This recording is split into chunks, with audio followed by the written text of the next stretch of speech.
The best source of enlightenment that a Muslim has available is Quran. A Muslim must turn towards the Quran as a source of enlightenment, as Allah Almighty mentions in the Holy Quran. There has come to you enlightenment from your Lord.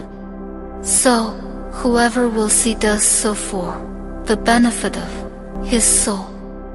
And whoever is blind does harm against it. And say, I am not a guardian over you. قد جاءكم بصائر من ربكم فمن أبصر فلنفسه ومن عمي فعليها وما أنا عليكم بحفيظ.